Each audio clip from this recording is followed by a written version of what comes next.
శుభోదయం. Global బెతేనియా Calvary ministry తరపున ఈ పునరుద్ధాన యొక్క దినం యందు మరొకసారి మీ అందరితో కూడా కలుసుకుని దేవుని యొక్క పరిశుద్ధమైన మాటలు ధ్యానించుటకును దేవుడు నాకు ఇచ్చిన మధురమైన అవకాశమును బట్టి దేవుడికి ప్రత్యేకమైన వందనాలు తెలియజేస్తున్నాను. ఈరోజు కూడా పరిశుద్ధమైన వేద గ్రంథంలో నుండి మరి యొక్క చక్కటి మాటను చదువుకుందాం. మొదటి తెస్సలోనికీయులకు రాసిన పత్రిక 5వ అధ్యాయము 15వ వచనం నేను చదువుతున్నాను, దయచేసి గమనించమని ప్రభు పేరిట మనవి చేస్తున్నాను.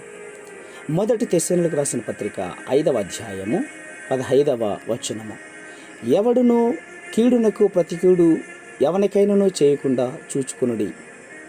మీరు ఒకని ఎడల ఒకడు మనుషులందరి ఎడలను ఎల్లప్పుడూ మేలైన దానిని అనుసరించి నడుచుకునుడి. దేవునికి స్తోత్రం కలుగునుగాక.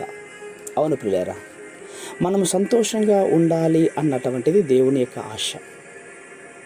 మన సంతోషం కోసమే దేవుడు సకల సృష్టిని సృష్టించాడు.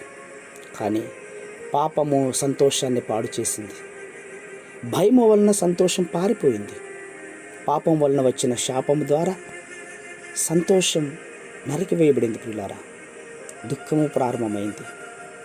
అయినను మన ప్రభు అయిన యేసుక్రీస్తు వారు మన శాపమును కొట్టివేసి మన భయమును పాలద్రోలి సిలువ ద్వారా జయాన్ని సంతోషాన్ని తెచ్చాడు. కాబట్టి మనము ఇప్పుడు సంతోషించాలి. ఎల్లప్పుడూ ఆనందించుడి, ప్రభునందు ఆనందించుడి, మరలా చెప్పుదును అని ఫిలిప్పీయులకు రాసిన పత్రిక 4:4లో బయలుపరిచిన మాట జ్ఞాపకం పెట్టుకోవాలి.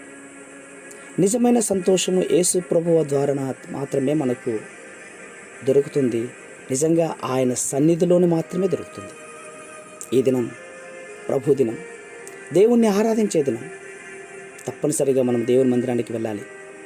ఈ దినములో అనేకులు సాతాను ఇచ్చే నకిలీ సంతోషంతో, అల్పకాల సంతోషంతో తృప్తి పడిపోతూ ఉన్నారు. ఎల్లప్పుడూ సంతోషంగా ఉండండి అని బైబిల్ బోధిస్తూ ఉంటే సాతాను ఇచ్చే సంతోషం అప్పుడప్పుడు వచ్చేది, కానీ దేవుడిచ్చే సంతోషం నిత్యము ఉండేది. ప్రియులారా, భక్తుడైన దావీదు గారు కూడా అంటున్నారు, నీ సన్నిధిని సంపూర్ణ సంతోషము కలదు, నీ కుడి చేతిలో నిత్య సుఖములు కలవు అని. కానీ మనుషులు సంతోషం కొరకు ఎక్కడెక్కడికో వెతుకుతూ ఉన్నారు, తిరుగుతూ ఉన్నారు. ఈ లోక సంబంధమైన ఆడంబరాలతో, ఆస్తిపాస్తులతో, మత్తు కలిగించే మందులతో, మద్యపానంతో వెతుకుతూ ఉన్నారు. కానీ నిజమైన సంతోషం పొందలేక మోసపోతూ ఉన్నాడు మనిషి.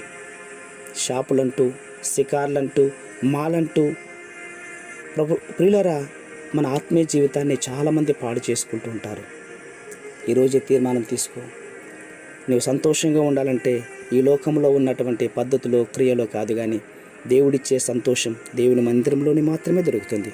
కాబట్టి ఇప్పుడే సిద్ధపడి దేవుని మందిరానికి వెళ్దాం. దేవుడిచ్చే నిజమైన సంతోషాన్ని పాల్గొందాం. అట్టి కృప దేవుడు మనకందరికీ కూడా అనుగ్రహించి కాపాడునుగాక. Amen, amen, amen.